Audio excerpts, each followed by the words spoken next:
So that's the kind of emotional side of it. The other side is the documentation and administration.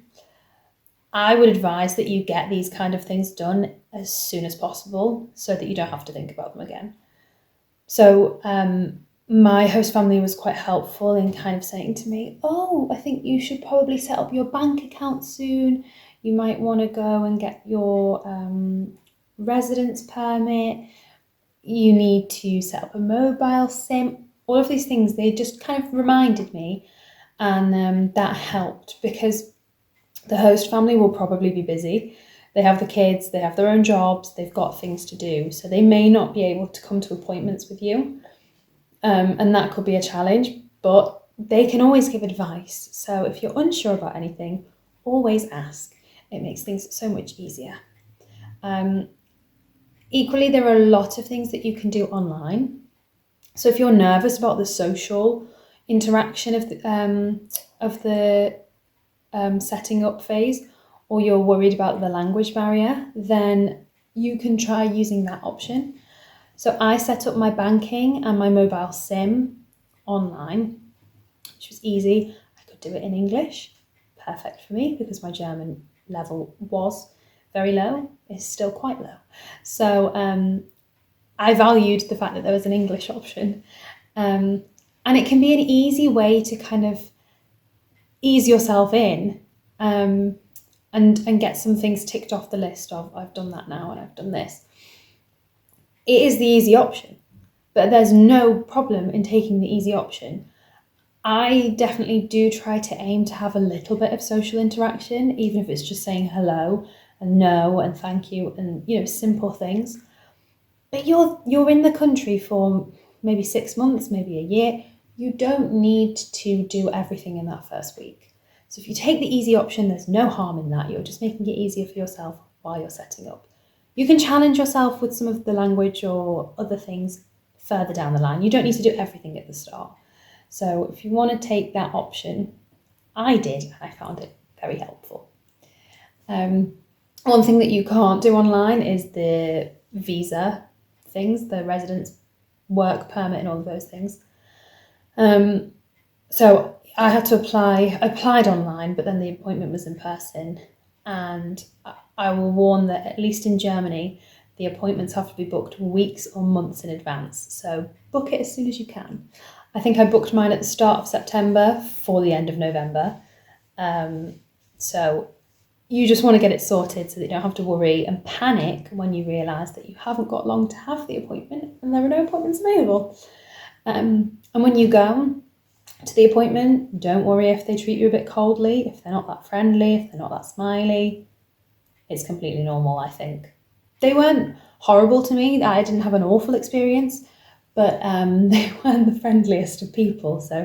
But that's just how it is a lot of the time. Unless you're lucky, maybe you'll get someone nice. But I was treated a little bit coldly. But then I would think to myself, well, I'll never see this person again, so what does it matter? So the other aspect and the most important one of the first few weeks is settling into the family. I was lucky. This was pretty easy for me. As I said in the previous episode, I had a lot of contact with my family before I came, so that really did help. So I was incredibly lucky in that sense. My advice from what I did was I would say try to be as open and as smiley as possible. It's good to make a good first impression. Obviously, you don't want to fake it and you don't want to be someone that you're not. But I think if you're smiley and you're quite friendly and open, then you look like you're eager and ready, and everyone feels a bit more at ease. Having said that, don't say yes to things that you would not be willing to do in the long run. Or if you do, make it clear that it's a one-time thing. For example, if your contract is to work 30 hours in a week and the family ask you if you'll do 35, if they're asking that for every week and you don't want to do 35 every week, don't say yes, because then once you've said yes, you feel like you're stuck and it's much harder to change the pattern. That's not necessarily the best example, but if there's something that you don't want to do, that you're not willing to do, make it known at the start, because otherwise it just gets a lot harder to change it. It's better to just set up how you want it. communication is really important, and if you do have any problems, you should let the host parents know. They can help you. They can give you some advice. They can maybe change things a little bit for you. They're there to help you. It's part of their role as well. So always talk to them.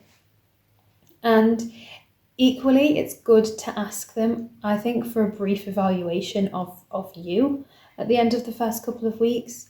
Just see if there's anything that they really like that you're doing, if there's anything that they'd like you to do differently.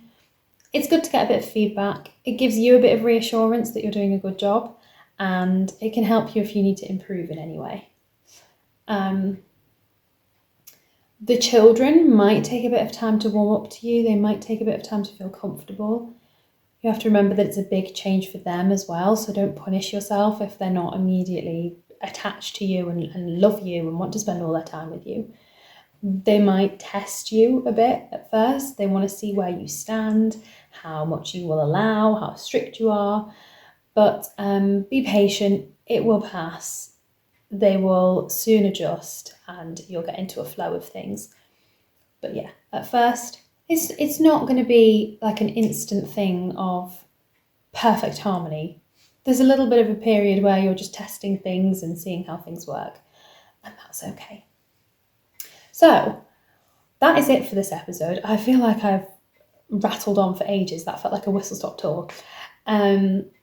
But the kind of general idea is the first few weeks are daunting, but they are also really exciting. So don't worry too much about them. I actually really enjoyed my first couple of weeks here. I found everything new and scary and fun, and I was proud of myself for every tiny thing that I did. So it's quite nice. And actually, the period that I found hardest was the next step after those first few weeks, when the novelty and the excitement has started to wear off, and maybe you realise, oh God, I've got to do this for months now. That's how I felt anyway. But you can get through that, and I have some tips and tricks for how to get through that time. So stay tuned for the next episode, which is going to be about looking after yourself, especially when times are tough. So very important for the time after the novelty's worn off. So thank you again for listening, and I hope you have a really lovely week. Bye.